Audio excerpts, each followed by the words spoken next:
అంతకన్నా కూడా లేదు. వాళ్ళ దృష్టిలో అధికారం అన్నది కేవలం ప్రజలకు మంచి చేయడం కోసం కాదు, వాళ్ళు బాగుపడడం కోసం మాత్రమే అధికారం.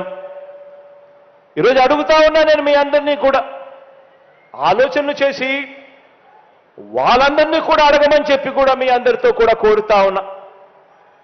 అధికారం కోసం ప్రజలకు అబద్ధాలు చెబుతూ మోసాలు చేస్తూ వెన్నుపోట్లు పొడిచే వీరి రాజకీయం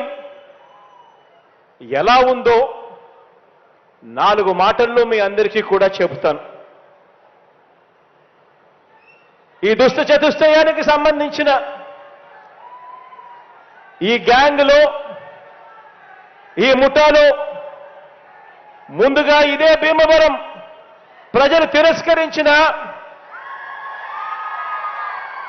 దత్తపుత్రుడితో మొదలెడతాను.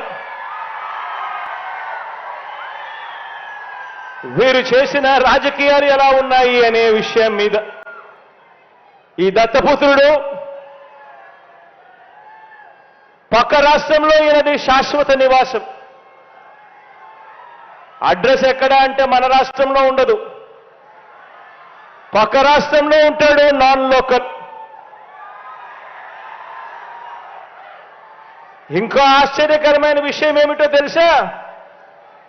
పక్క రాష్ట్రంలో శాశ్వత నివాసం ఉంటూ పక్కవాడు సీఎం కావాలని ఏకంగా పార్టీ పెట్టిన వాడు బహుశా దేశ చరిత్రలో ఎవడో ఉండడు, ఈయన తప్ప.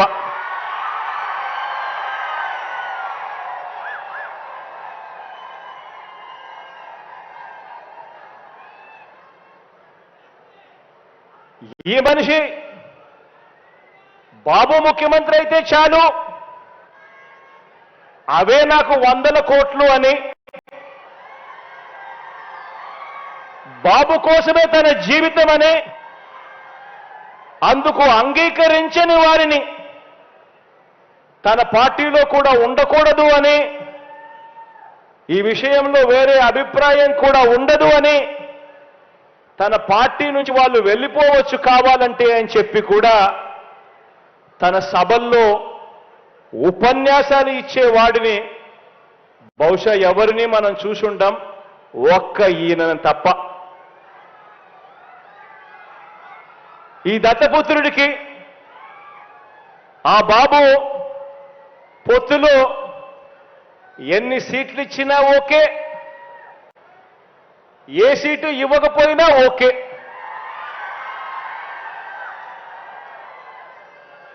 చిత్తం ప్రభు అనే త్యాగాల త్యాగరాజుని మాత్రం ఇప్పుడే ఈ దత్తపుత్రుడిలో మాత్రమే చూస్తాం.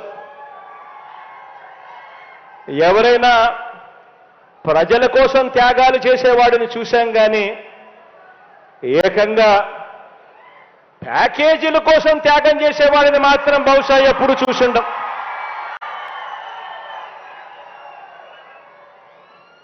ప్యాకేజీల కోసం తన వారిని త్యాగాలు చేసే ఈ త్యాగాల త్యాగరాజును మాత్రమే చూసింటాం. మరో విచిత్రం కూడా చెప్పాలి. మరో విచిత్రం ఏమిటంటే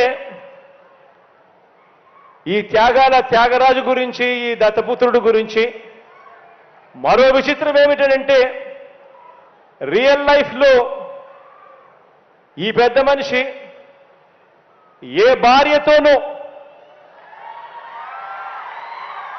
ముచ్చటగా కనీసం 3-4 సంవత్సరాలైనా కూడా కాపురం చేసి ఉండడు.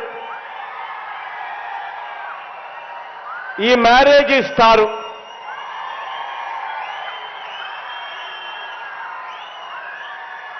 ఆడవాళ్ళను కేవలం ఆట వస్తువులుగా